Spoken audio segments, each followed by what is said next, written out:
I'm your host, Coach Jake. This is the show where we explore the journey of going from no one to number one. Hope you guys are good today. What's up, Santi Polito, BJJ, George Nano, Galactic Mario? Happy to see you guys. Marshall Strength, what is up? Hit me in the chat. Give me a number one. Just say hey. Give me a roll call. We got Nature Boy 10th Planet. What's up, brother?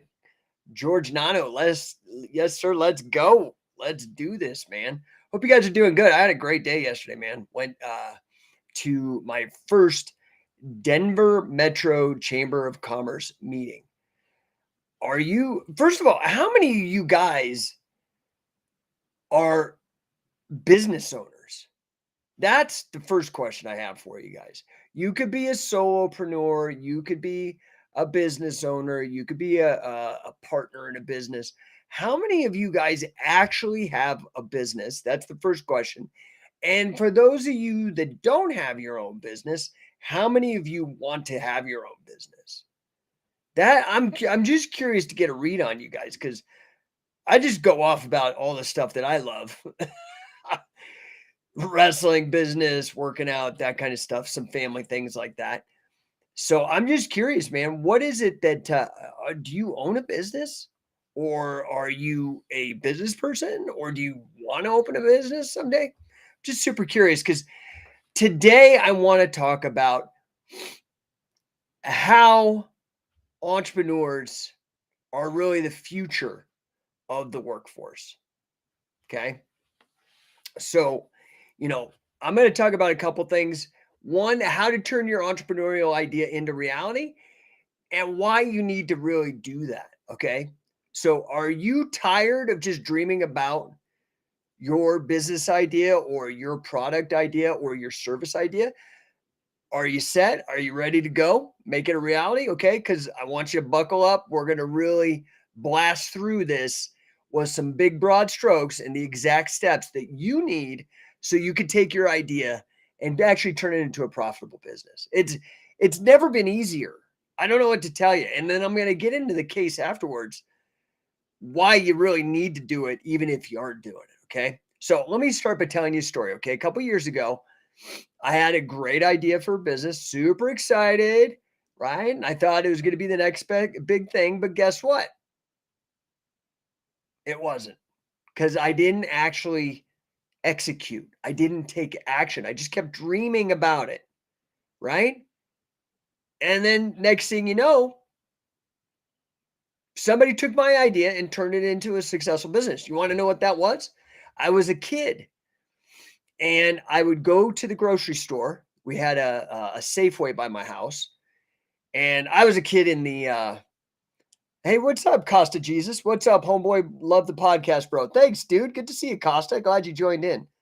So I had this idea when I was a little kid, because they were renting videotapes, right? And they would do it out of the grocery store. I don't know how many of you guys are old enough to remember this. VHS tapes, you could go to the grocery store, pick up a movie or something. So I was into Nintendo, not even Nintendo 64, like that little white box with the original Mario and all that. So I had this idea, like, man, I would love it if you guys, in addition to renting VHS tapes, started renting video games.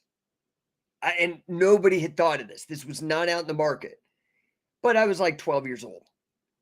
And then fast forward a couple of years later, because games were expensive, especially for a kid who had no real means of income. So renting it, I could actually test and see if the game was any good, because that was like the worst thing. Somebody gets you hyped up on a video game, you never saw it, never played it. Then you get to play it and it sucked. And then you just had to kind of play it, and it just ended up collecting dust. Whereas if I rented it, I could play it and see. Anyway, so what did I learn from this? I think I had to be 12 or 13. I learned that ideas aren't enough, man. And in fact, there's a lot of people that are like, oh, it's my idea. Dude, ideas aren't enough. You have to take action, and you have to do it quick, dude. Because there's 8 billion people. There's a lot of people out there thinking about the same kind of problems that you're trying to solve, right? So the very first step, number one, is that you have to take massive action. Okay? You got to just like grind. But, well, okay, so what is grind? What does that really mean? It means doing whatever it takes. People say that now, like whatever it takes. It's just like a cliche. I mean, whatever it takes, dude. You got to be creative. You got to have it on your mind all the time. How are you going to make this into a reality, right? That could be working long hours, sacrificing free time that you were using to chase girls or play Call of Duty or something. And you got to put in the effort to make your dream come true. You got to actually take risk. Okay. Now, the number two step, after you actually commit to your idea and you actually start taking, Costa says it means getting down to the nitty gritty, rolling up your sleeves and being like, man, I need to really grind. I got to get in the weeds on this and tune everything out and focus, right? This is the problem with TikTok. It's training everybody to have like a 7-second attention span. These bigger problems like creating your own business, creating a cash flow, takes longer than 7 seconds. It takes a crap ton of work. So that's one. Number two, though, you've got to start surrounding yourself with the right people. You cannot be around negativity. You cannot be around naysayers. You can't be around potheads. Listen, I'm not a teetotaler. I got no problem. I'm not saying don't do. I'm just saying, if you know anything about, let's just use weed as an example. I was at the chamber yesterday. A guy has 2 companies that are doing $10 million a year, a cannabis company and a roofing company. And, the cannabis company just ain't going. And I could tell that he was high because I've done it and I know what it's like and I've been around a lot of people. And I'm like, dude, you got to get around the right people. I get that you're in the cannabis business, but maybe you shouldn't be getting high on your own supply. Maybe the drug you should shift to is caffeine. Hang out with a bunch of caffeinated people, or at least hire a bunch of caffeinated people, right? So you got to take massive action. You got to get around the right people. Now, that's not just the people around you, like friends, family, employees. You need to get a mentor. You need to get a coach, man. That was the big thing I noticed yesterday at the chamber mixer. They jumped at me. Everybody wants a business coach, right? Because what does a coach do? What is the job of a coach? They should change the name of coach to car because they're the same thing. In fact, the word coach, like your wrestling coach, your football coach, your basketball coach, any coach, the word comes from stagecoach, like a horse-powered buggy. It just gets you from one place to another. That's what a coach does. When you're slacking, when you're not focused, they hold you accountable. They give you great ideas. They connect you with people. So you need to find a mentor or coach, not just surround yourself with other people. I mean, that's important too, to network and whatnot, like I did with the chamber yesterday. Okay? But like-minded people who are going to share your passion and support you. Like support, man, when times get tough. Okay? So once you get your idea, you get taking action, and you get the right people around you, so you get your mindset right. Now you got to start actually validating and testing your idea, right? This means create an MVP. M, minimum, V, viable, P, product. A minimum viable product. Get it out and start getting feedback. Maybe you want to be a masseuse. You got to start giving back rubs and people be like, man, that sucks. Or that was too hard or whatever. Or you need to start creating a better Swiss Army knife. I mean, I don't know what it is, but you got to get it made now and get it out, test it, get feedback, right? Make sure that there's actually a market before you throw a lot of money in. We got a bunch of comments jumping in here. It means getting down to the nitty gritty, Costa says. And then Rain Man says they're drinking some of Costa's secret juice. I'll leave that to you, man. I'm married. Costa, and if I lose the match, it's anybody else's fault. It's nobody else's fault but mine because I didn't get down to the nitty gritty. That's what I love about wrestling. It's what I love about business too. What's up, Bulletproof Troop? He says, great coaches and mentors are so crucial to success. Now, see, this is coming from a guy who's actually a professional athlete. If you want to, let me just give you a hint here, man. You want to be a pro at anything? What pros do, the high level good pros that make a living and a lot of money and get fame doing it, they get coaches. It's like the secret, bro. Okay. Okay. So mindset right, get the right people. Okay. Get a minimum viable product, get it out to the market, get some feedback. Next step, you have to actually execute. Execute. What's the word execute mean? It means to kill it. You got to get out there. You got to chop the freaking head off on that bad boy. Put everything you have learned into action. Launch the business. Okay. People are afraid of failure. Okay. They're afraid of failure mostly because it's kind of trained into us through school. Like the worst thing you could do besides get expelled is getting an F, which stands for failure in the United States, right? I don't know how they grade elsewhere, but failure is a necessity for success. You got to get out there, man. When you start playing basketball, you're going to miss. You're going to be on the losing team until you keep going and put that action in and get a coach and do all the things that I'm telling you. It's the same in business. Okay? And you cannot be afraid to fail. The only reason I've had success is because I've failed even more massively than my success. There is no such thing as being ready. You just got to take the leap, man. I got a guy who I'm trying to get to become a Scientific Wrestling affiliate. I have another guy who's going to sign today, which I'm super excited to announce. These guys are studs. But I've got another guy, and I can tell you he's afraid. I've got a bunch of people already jumped onto this affiliate, making it work, growing, on mission. We are blowing up, giving them purpose, giving them revenues, like all this great stuff, okay? Giving them training, coaching. And this guy, I could tell is afraid. I keep pushing him. He tells me, like, I love catch. It is the reason for my success. They've won a whole, he's got an MMA and grappling gym, won a whole bunch of things. My dad did catch. He's telling me all this. I got introduced by one of the best leading catch can historians. Like everything is like a no-brainer here. And my price on this affiliation, like after you pay a down payment, it's $225 a month. There's no other affiliate that comes in at a better price, a better value, more sales support, business support, higher level credibility. I mean, co-developed by Billy Robinson, rule set co-developed by Carl Gotch, endorsed by Frank Shamrock, curriculum co-developed with Wade Chalice, Guinness record holder. This is like a no-brainer. And as I kept pushing, he kept like ignoring me, pushing me. I kept cleverly like picking at it. And it came down to it. And he's like, I don't believe I can make the money back. Dude, another catch wrestling coach of mine, I told this to the guy, told me this. Whether you believe you can or you believe that you can't, you're right.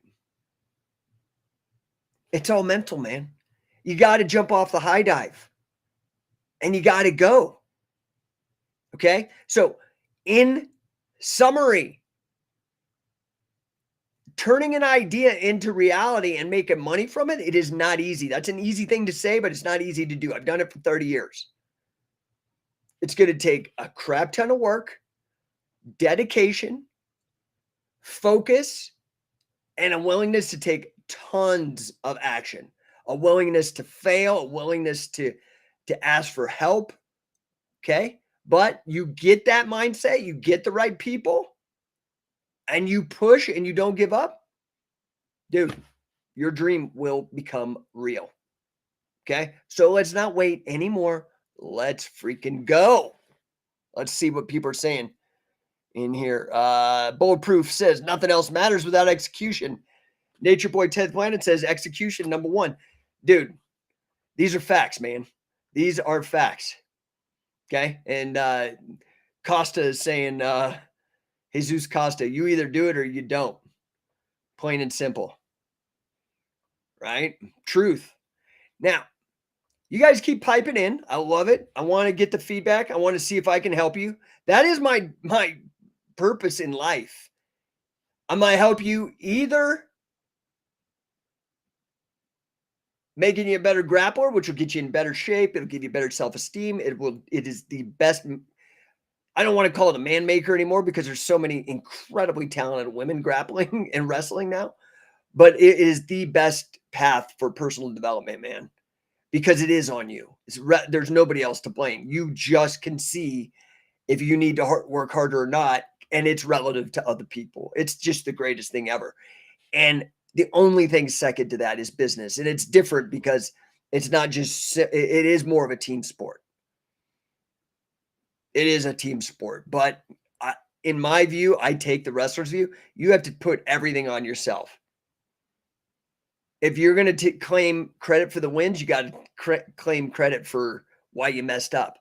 And in fact, your wins will plateau if you don't start taking credit for what you did to mess up so you can rectify. If you're just skipping over it, dude, it ain't ever going to work, right? Emperor Charlemagne says Robinson versus Schultz. Let's hear that story.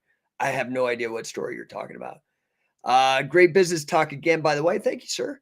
So, and we ain't done, and you guys can keep asking questions, but I do want to get to this secondary subject. Nature Boy 10th Planet says, can you give us an example of minimal viable product using the Scientific Wrestling affiliate that has a positive ROI above the cost of the $225 a month?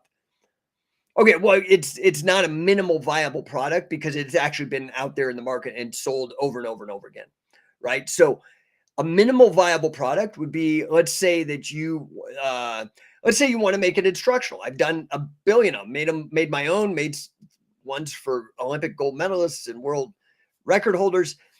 So what you have to do is you go and let's say you're making your own instructional. I don't know, whatever. You set up a camera, you get a buddy in a mat room and you film it. You pay to get it edited or you edit it yourself and you brand it. You put your own stuff on it, like your own brand and design. You get out to the marketplace, you get some online e-com store set up and you start banging it out and you start schlepping, dude, selling, working, marketing, getting the word out. And if it sucks,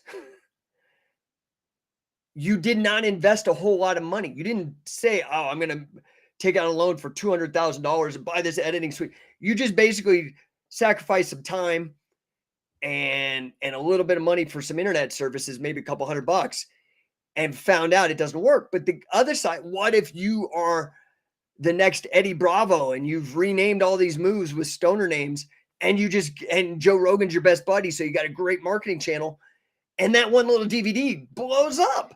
Now you could take those profits. You had a minimum viable product and you tested and saw that it worked. Okay. Now, an example, so let's separate this because that's what a minimum viable product is. So let's talk about the actual products that have been selling for 20 years on Scientific Wrestling, right? So let's say, so you do the cost to get in right now is $9,995. Okay. That's the investment that you pay to get in on the brand that I built for 20 years with my network, with my connections, my risk, my hard work, all the money I put in, all the travel, the tens of thousands of people that I've trained, the inventory of products, the books I've written, all that stuff. Okay. That's your buy-in. You become a partner in the company, right? An affiliate. You get to license the material. Now, so you pay the down and you're paying $225 a month, right? Let's say you want to do it that way. I give you a 50% commission. Let's just do it easy on the DVDs. Let's say you never do anything else and all you want is the resale rights on the DVDs. Paying is $100. It's like $99 in the shopping. You sell 5 of those and you've already covered the 225. And that 225 isn't ongoing forever. Like a lot of these affiliate programs, there's ones out there. You have to pay $300-400 a month forever in perpetuity. You just pay the 225 until the $995 is paid off. And then after that, you only have to pay $500 a year to maintain, because I do have costs like servers and all this other stuff that I got to pay. So, right. So you're basically, after you pay the 10 grand off, that 600 is an option on the right to make all the money if you go out and sell it, or you set up the systems. AI is pretty amazing these days. You don't even need to pay somebody. You just set up the AI to do all the work. It's crazy. Crazy world we're about to enter into here. And that's just selling the DVDs. You sell 5 of Legal Pain. You go to every high school and you say, this is the jam, dude. And you need to learn not just take down the how to win on points. You want to pin, because you guys could be behind on 7 points with 10 seconds to go. And your guy knows how to pin. He pins this guy and he still wins, even though he's 7 points behind. So that's just one of, I think I can't even tell you how many products come with the affiliate license. I think it's got to be over 25. Now you could sell rash guards. You can go, because you license the brand, you can make your own rash guards with Scientific Wrestling on them. They have to get approval. I don't want anything crude or dumb or, like that, tarnishing the brand, especially for the other guys that are in on the affiliate. But if it's a good idea and I know the market well and you know the market well, let's go. You can make money on t-shirts. You make money on rash guards. You can make money. You get certified. Now you don't even have to have a gym. I have affiliates that don't own a gym, and they just wanted to be able to resell the products and go out on the seminar circuit. And then they have no overhead because they don't even have to pay for a gym space. They can just go and do seminars. So that's how you can make money off of this affiliate program. There's like a million ways. I don't want to spend the whole thing because I really do want to get to the second part of the conversation. And I don't want to, let's see here. So Emperor Charlemagne, I do want to get to comments too, says, ever meet Gary Albright? No, he passed away before I ever got to meet him. Love his suplex DVD. Yeah, we just cut together all the greatest hits from the UWFI, his tenure there. How much time did he spend with Robinson, Thez, and Hodge? So, they were just brought on as coaches and consultants for the UWFI. So, whenever they ran training, which I don't know the exact frequency. This is a question, by the way, if you guys come to our Charlotte camp for Coach and Catch, we got one coming up 2 weeks for you guys in New Mexico, Utah, Colorado, Nevada, Southern California. It's drivable, like 4 hours for you guys. It's not a big deal. Me and Sam and Gil, all of us are all going to be there, full coaches. You will get a ton out of this camp. 2 full days of training, usually what these other jokers charge for like one seminar. I don't know what to tell you, dude. We are literally the best deal going. We have changed so many people. I don't care. So many people ripped us off, not giving us credit. Doesn't matter. People know. People know. You can fool people, some people, but you can't fool all the people. People know. But if you come to the Charlotte camp, UWFI wrestler and the guy Billy Robinson called the greatest American athlete that he trained is going to be there. Billy Scott, we put out a DVD by him as well. He could definitely answer your questions. I don't know if that helps because I wasn't there and I never really asked him. But you can ask Billy Scott. He was there. He'll tell you whatever you want to know. Okay. So now I talked to you already about making your entrepreneurial vision a reality, your dream real. Okay. But why? Why does it matter? Let me tell you why it matters. Because we live in this crazy time. Facebook just laid off like 10,000 people. Google, the same. Amazon, the same. Like just mass layoffs.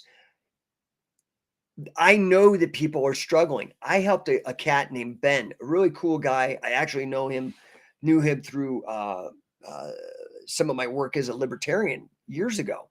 And he came to one of my very first entrepreneurial trainings in like 2011.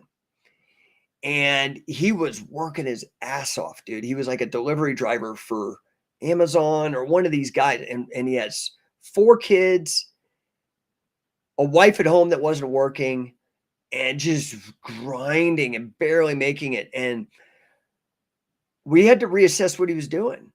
And we looked at what he was doing and figured out, man, if you want to get ahead, you are not going to do that with a job. And the sad fact is many of these people who call themselves entrepreneurs or business owners, they don't really fit my meaning or my definition of a business owner. Because a business is something you can sell to somebody else. And a lot of these entrepreneurs or solopreneurs, the vast majority of small businesses have one employee. And that's you, or the person running the business. So why entrepreneurs are the future of work? Why? Okay. Why are they the future of the workforce? So let's just get this out of the way. We live in a world where the only constant is change.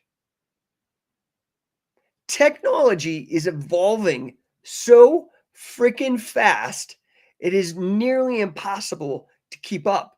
And now that AI is training AI, you are definitely not going to keep up. And we've seen this traditional 9-to-5 workday, 5 days a week. Biden just tried to submit something, I thought, or I saw, somebody correct me if I'm wrong, about changing the workday to 4 days a week, which is going the wrong direction. But anyway, the point is everything is changing, right? The old ways of doing things are dead. Dead. And if you want to thrive, you want to succeed in this new economic reality, man, you have to be adaptable and innovative. And unfortunately, a lot of those old jobs won't allow it. So you end up stuck. Do you feel stuck? Maybe it's because you're trapped in a job, in an identity that doesn't allow for innovation, that doesn't allow for adaptability. Okay. This is the home of entrepreneurs, innovating, adapting, improvising. They're the ones who come up with the changes in the workforce. AI, that was made by entrepreneurs. OpenAI.com, Jasper, or the bajillion other companies that are out there now. They're the ones creating new jobs and opportunities. Facebook, Uber, DoorDash, Airbnb, Verbo, bringing in new ideas, shaking things up. Because they're not happy with how things are. I call this divine discontent. And at the level at which you really need it, it's disgust. Disgust is so undervalued, man. You should be disgusted with yourself if you're fat. I said it. Because you can change that. Oh, my hormones. Dude, how come they don't got that problem in Ethiopia, man? This is a dietary issue. It's how much and what you're eating. And your activity levels. But this goes for day-to-day stuff. When that story I was telling about video games, renting them, I was disgusted with the state of affairs. I'm like, I'm a young dude. I can't be dropping $50 on a video game. I don't got it. I want to change things. I can rent it for 3 days and abuse the hell out of that cartridge. Blow on it, play it, rent it for like $5 for the weekend. Then I can buy it if I like it. Entrepreneurs are the people always looking to improve things, to grow. And they're not afraid to take risks, to stick their neck out. Because they're not afraid of failing. Habub Hamza 28, free the Tates. All right. I mean, here's the thing, man. My kids, my youngest, my boy 11, loves Andrew and Tristan Tate. And my daughter 16 hates him. And my boy 13 doesn't like him either. So it's a sad state of affairs because I don't think they've gotten a fair trial. I can't look at the evidence. But, this world is just messed up. And I think the Matrix was such a great metaphor for how screens have created this like overlay on reality where you actually aren't really paying attention and asking for evidence. You just talking heads tell you something and you do it. That's a whole other subject. Let's see if I'm missing any other comments here. So I mean, I don't know, Nate, if that answers your question. We could talk more on the phone about that if you're still on. I hope that answers your question. Horsefield Matthew, Michael Good is on author. What's up, guys?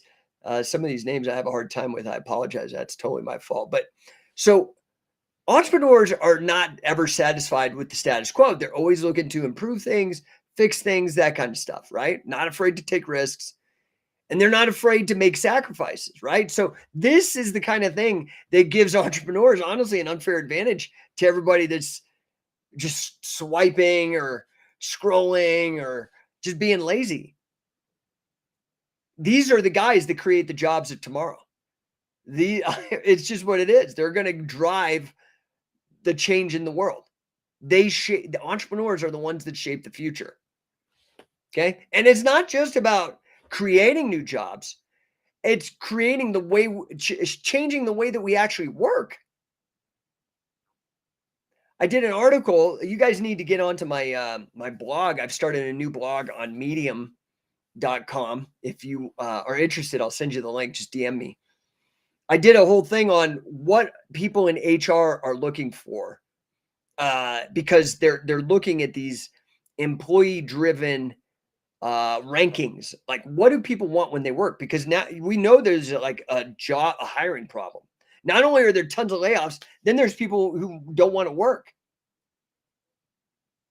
So these entrepreneurs are trying to fix this with things like Uber, DoorDash, the flexibility, Zoom. Now you can Zoom, do all your meetings, and actually have to show up in a hybrid work. So these entrepreneurs are the ones that are like entrepreneurs started Zoom. And they're helping facilitate these changes, not just in the jobs, but the way we can do the jobs, making them more flexible, adaptable, remote work, freelancing, right? This gig economy. You guys heard of Upwork? I've used Upwork for years, even when they had a different name. I think they were, or weren't they used to be Elance, like freelance, but Elance? But here's the thing, the shift in the way that we're working and the nature of the jobs is not just good for entrepreneurs. I'm not one of these neo-Luddites that's like, oh, stop the light bulb. It'll put candle makers out of work. I mean, that's just ridiculous. Because things like Uber or, allowing AI to take over some menial tasks or allowing AI to do driving and take over trucking even, it does give individuals more freedom, more flexibility in their work lives, in their personal lives, allows people to pursue passions, take bigger risks. So in this way, it actually is creating even more entrepreneurs. So, okay, if you're listening to my podcast and you're thinking about your future in the workforce, I want you to think about this, okay? Think of it this way. Do you want to be a part of the old way of doing things, or do you want to be a part of the new way?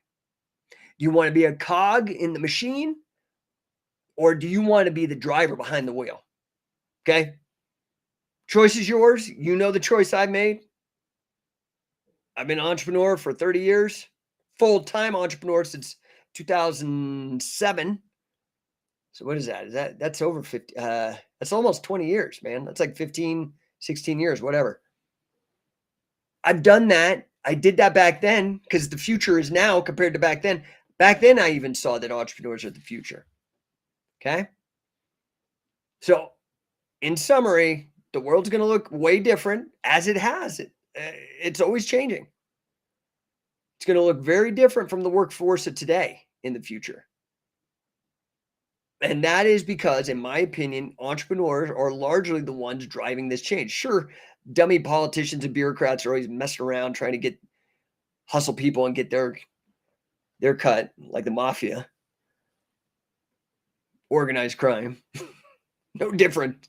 No difference. It's just a lot of these bureaucrats and politicians own the judges or the judicial system that calls people criminals. I mean, dude, all these people are showing up on Epstein's Island, dude. How come none of them are going to jail, right? So that line between criminal and politician or bureaucrat is like almost non-existent. It's just using a different term for for the same thing, right? A turd still smells like a turd, whether you call it feces or poop or whatever. Anyway, if you want to be a part of the future and do it nobly and change things for good by creating value for other people and for yourself, I really encourage you guys to embrace that inner entrepreneur and join me on that journey. I will help you, man. I love it. Some people are like Mormon or Jehovah Witness or Scientologist or Catholic or Protestant or atheist and trying to recruit you. I'm trying to recruit you to be a small business owner and blow things up. So let's see here. Emperor Charlemagne says, love your political perspectives as well. Do you still consider yourself a libertarian? I do. I think that is the term that has the powers that be have not detoured the meaning. So I don't know. It's to some people they can't handle it, like Marxists and whatnot. Yeah, I think that is probably the best describer of me. But I do argue with libertarians all the time because I still, even within that group, have my own perspectives based on my own experiences. So I don't know if that helps you. Let's see here. Emperor Charlemagne. On the subject of corruption, is Ye right? Do you mean Kanye? I have no idea, dude. I don't really pay attention to Kanye. Says don't answer that.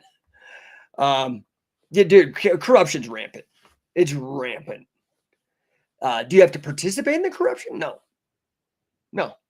And I think it's prudent to create some sort of union, some sort of community, some sort of army, some sort of whatever you want to call it, of like-minded individuals that do not like corruption and don't allow it. And anybody who does corrupt things should be excommunicated from the group. Or there should be some process by which the excommunicated can work their way back in and prove themselves to no longer be corrupt. I mean, dude, look at Anthony Fauci. I mean, are you on Twitter? I can't help myself. I try not to go on there, but it is like a lot of high-level people doing a lot of shady stuff. What is it? Lord Acton is famous for saying power corrupts and absolute power corrupts absolutely. So it takes a very special person to not be corrupted by power. And that could be money, that could be fame, that could be a combination, that could be influence. It's rare. And it takes a lot of discipline, I think, and a lot of interior fortitude. So Stellar Steven, can 30-party win state-led elections more in the future? Yes, they can. We do have a system mathematically that disincentivizes third parties, and then there are actually corrupt institutions like the President's Commission on Elections. I think that's the name of it. That's actually whenever you get to see the debates, there's never a third party because the Commission on Elections, or whatever it's called, is actually owned by the Democrats and Republicans, and they exclude anybody else. So there is like media manipulation that happens, but there's also in what's known as public choice economics, there are disincentives with our voting system. So there are different voting systems. I don't like voting. I know that's kind of taboo to say, oh my God, he's not for democracy or whatever. I'm just so pro individual rights, individual liberty, individual freedom that democracy is still socialism.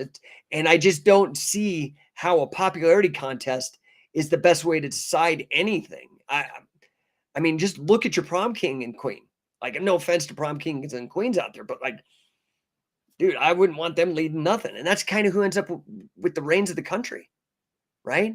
We got creepy Uncle Joe, who his daughter in a diary said that he was raping her. I mean, geez, and that's the president sniffing kids on tape. Like we see all this. And then we got Trump. I'm not a Trump humper either, man. That guy was going to Epstein's Island and is like his buddy. You can go find all this stuff. Like they're all, I mean, look at Clinton. He was at Epstein's Island. Look at all these good, the Bushes are just gross. Like, so I don't know that voting is the way. I don't know that democracy is the way. I don't believe in authoritarianism either at all. But, but I do believe that there are better voting systems. Ranked choice voting is fantastic for executives. You can just Google that, ranked choice or Fair Vote. Fair Vote is the great organization trying to educate people about these alternatives. What we do in the United States is called first past the post. All we care about is who gets first place. So people just consolidate between 1 and 2 and vie for that. And then you end up with the Democrats and Republicans that, I mean, honestly, like these administrations, they're only different on some very fringe ideas, right? And all of them are supporting a growing bureaucratic base of one group of people living off another people, and it's just not sustainable through taxation and that kind of stuff. So yeah, I'm not a big fan. You know what I'm a fan of is the Bill of Rights and the Anti-Federalists historically. We all know the Federalists. These are the people that were made famous in the musical Hamilton. A lot of them were the Federalists, but the Anti-Federalists were the ones that actually responsible for the Bill of Rights. They refused to ratify the Constitution unless there was a Bill of Rights, which guarantees our freedoms. The Constitution was a little sketchy on that, especially if you were black or a woman. The Constitution wasn't good. It was the Bill of Rights that eventually led, in my opinion, to the freeing of the slaves, led to to women's suffrage, that kind of stuff. What I favor in lieu of voting, and this is so cutting edge and so right that and when I say that, I mean correct, not left or right. That's dumb. I mean correct. This is just the truth. This is the best thing to do, is have things like the president and our representatives and all those offices determined the same way that we determine jury duty. Well, I love the Bill of Rights and I love trial by jury. Those are things that we owe to the Anti-Federalists. And they had a great way of making sure that you weren't, it was random. It was a lottery. That's the best way to do it. And then, of course, you vet people's backgrounds. You give them training in the law, not partisan bullcrap. Anyway, yeah, you could solve the whole voting nonsense with the same way we pick juries. So Emperor Charlemagne says, I'm with you on the libertarianism. I agree. And yes, we do argue with each other. Haha, I consider myself a classical liberal. Yeah, I mean, yeah, it depends who I'm talking to, right? So yeah, classical liberal, that's cool. I like Hayek a lot. Guy's certainly flawed, not perfect. Classical liberalism's great. I don't really jive much with the anarcho-capitalism. I love the idea. I think Murray Rothbard's a great writer, but it just isn't tenable. I've worked out a lot of these problems and it just doesn't work. When I really finally left that scene, I was calling myself a Discordian libertarian after the Discordians. And that was like, Kerry Thornley, Robert Anton Wilson. These are all very strong libertarians, but had more of a sense of humor about it and didn't take themselves so serious. Emperor Charlemagne says, Twitter's great these days. So much corruption being exposed. I mean, it really is crazy, right? I love it. This is where I feel like Twitter is today what talk radio was 10, 15 years ago, where you just had random people saying what they thought, but it's better because there's no real moderator other than the algorithm, I guess, is moderating these things. And then I think, is this Charlemagne? Yeah. So he says, agreed. It seems our POTUS choices always seem to be a choice between the lesser of two. Yeah, and that's the thing. That's first past the post voting. If you Google that, right? First past the post, you could see the mathematics. There's mathematicians, a Frenchman named Condorcet, who and Kenneth Arrow that were working on these things like the impossibility theorem and whatnot that show a lot of the problems with voting. I do think voting is not a good way of doing it. I because what happens is, there's been some studies on psychopathy, and supposedly psychopaths are naturally or spontaneously occurring in a population, generally speaking, 1 out of 100 people. So by and large, 99 out of 100 people are good. And by good, I mean somebody who has empathy or doesn't backstab or use people, or, a psychopath, like the clinical definition of a psychopath. Only 1 in 100 are psychopaths, right? However, that's in the general population. If you test politicians, for example, it's 1 in 4, it's 25%. So why? Because that 1 in 100, they're like, man, it's me against 99. That ain't going to work. And how do I really get that power? Because I don't care about other people. I'm like, oh, I'm going to go to politics. So they all get the same idea, and they're highly represented in politics. CEOs are high on that rank. But we're not talking like mom and pop CEOs. This is where sometimes the language is not clear. These are the gigantic mega corporations like the Pfizers and these evil companies that do awful things. 1 in 4. So, how do we neuter that? How do we minimize that? And so random lottery, you get back to only, I mean, how many presidents we had? How nice would it be if 99 were good people and only one was a psychopath, right? That's where I'm going with this. So, all right, guys, we are creeping up on 46 minutes. If you guys have questions for me, or you have ideas, or just anything you want to say to the audience, let me know. Otherwise, I'm going to check out of here. Best thing you can do is hit me up in the chat. And if this is not live, I do this live, but if it's not live and you're watching this after it's recorded, just hit me up in the DMs. I will help you out if there's something I mentioned during the show or a concept, I can point you to it. I am here to help. That's it. It's just as simple as that. So, this coming weekend in Arizona is really going to be the place to be. So I'm talking again to you Four Corner people, like Addicts Club. What's up, Don? Don, man, he's a man. Jake Shannon getting political again. Love it. No, I'm not. I'm not. But people ask me my opinion. I'll tell you my opinion. But dude, that is a dumpster file. I want nothing. I wouldn't wish somebody running for office on my worst enemy. I honestly wouldn't. I've ran and had to deal with the fallout and the nonsense and the harassment, and it is just not worth it. Like, it just isn't. So I appreciate you though, Don. I appreciate you. Like I was saying, man, you're in those Four Corner states. You're in Southern California. You need to get out there. Four Corner states like Utah, Nevada, Arizona, New Mexico, or Southern California. You're in 4 hours of Phoenix. This weekend is going to be the big King and Catch tournament, big tournament. Okay. And then there's going to be the following weekend, me and Sam Creston and Gil, all of us going to be freaking just coaching the crap out of people, elevating everybody's game for grappling. So go to coachingcatch.com if you want to get trained, and just meet a bunch of really stellar people, man. And if you want to go to the tournament, DM me, or you can go to the Instagram has the link. It's at az.catchwrestling. At az, like Arizona, at az.catchwrestling. Stellar Steven, thoughts on Yuko Miyato? I'm sure you probably mentioned him before. Great guy. I don't know him personally, but before Billy left Japan, Eric Paulson's talked about it. I think it had run its course. But while he was in Japan, Miyato looked after him and let Billy do really what he loves. And that's a great thing. And I think Miyato is one of the very few people who has truly taken Billy's teachings very seriously. So yeah, great guy. I recommend anybody go and train with him.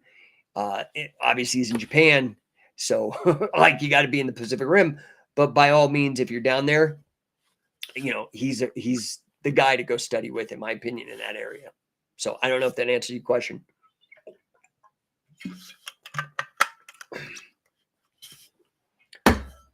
All right, guys. I'm refreshed.